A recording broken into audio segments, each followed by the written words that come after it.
Hello what's up guys, welcome back to our channel Raki life. So guys, ఈరోజు video ఏంటంటే Marwadis go back.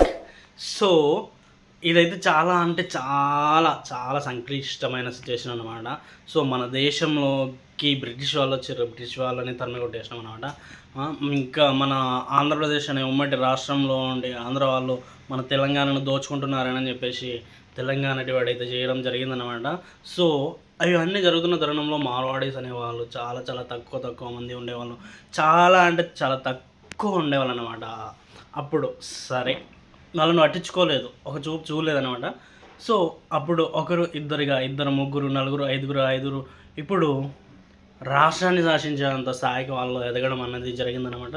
So ఈరోజు వాళ్ళ అధికారం చెలాయించడానికి ప్రయత్నిస్తున్నప్పుడు ఒకటి కాదు రెండు కాదు చాలా జరిగిన తర్వాతనే ఇంత పెద్ద ఉద్యమానికి దారితీసిందని నేను అనుకుంటున్నా.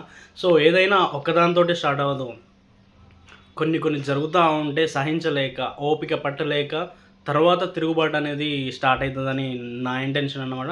సో చరిత్ర చూసుకున్నట్లయితే కూడా అణచబడ్డ వర్గాల నుండే తిరుగుబాటు మొదలవుతుంది అని చెప్పేసి మనం తెలుసుకున్నాం. కొన్ని చాలా ఉన్నాయి, చాలా విషయాలు ఉన్నాయి, మన కళ్ళకు కట్టినట్టు చూసిన విషయాలు కూడా చాలా ఉన్నాయి అన్నమాట. సో ఇప్పుడు ఈ మార్వాడీల విషయంలో కూడా జరిగింది ఇదే అనమాట. సో మార్వాడీస్ ఫస్ట్ మన దేశానికి రావడానికి రీజన్ ఏంటంటే కొన్ని రాష్ట్రాల నుండి మహారాష్ట్ర కానీ కర్ణాటక కానీ రాజస్థాన్ కానీ ఇలాంటి రాష్ట్రాల నుండి చాలామంది అక్కడ ఉపాధి తక్కువ, ఉపాధికి తగిన ఫలితం తక్కువ.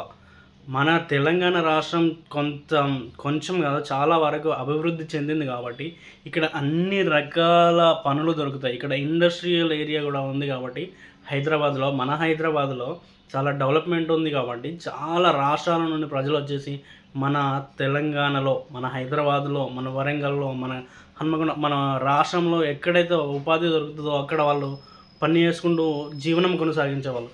సో అదే విధంగా వచ్చిన వాళ్ళు ఈ మార్వాడీస్ అన్నమాట.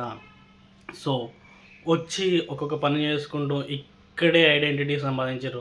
వాళ్ళకి ఇక్కడే ఆధార్ కార్డు ఉంటుంది, ఇక్కడే అన్నీ ఉంటాయి, ఇక్కడే ల్యాండ్, ఇక్కడే ఓటర్ ఐడి, ఇక్కడ అన్నీ ఇక్కడే మాది ఇదే అని చెప్పేసి అనే విధంగా పాతుకోయారు అన్నమాట. సో దీనికి కారణం ఏంటంటే ఒక బతుకు తెరువు కోసం వచ్చిన మార్వాడీస్ పని చేసుకొని తర్వాత అధికారం చెలాయించే అంత పెత్తనం చేసే అంత ఎదగడానికి చాలా అంటే చాలా రీజన్స్ ఉన్నాయన్నమాట. ఇలాంటి రీజన్స్ అన్నీ కలిసి సో ఒక పెద్ద ఇంపాక్ట్ని చూపించినప్పుడు మాత్రమే మనకు అనిపిస్తుంది ఏంటంటే మార్వాడీస్ వాళ్ళు తొక్కేస్తున్నారు, మనల్ని అణచివేయడానికి ట్రై చేస్తున్నారు అనే ఇంటెన్షన్ వచ్చినప్పుడు మాత్రమే మనలో తిరుగుబాటు అనేది మొదలవుతుంది. సో అదే తిరుగుబాటు ఇప్పుడు మొదలైందనమాట.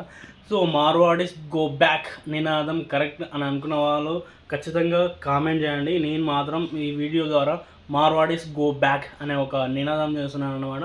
సో వీడియో నచ్చినట్లయితే లైక్ చేయండి, షేర్ చేయండి, కామెంట్ చేయండి, సబ్స్క్రైబ్ చేయడం మాత్రం మర్చిపోకండి. సో మరొక వీడియోతో మీ ముందుకు వస్తాను. So bye bye.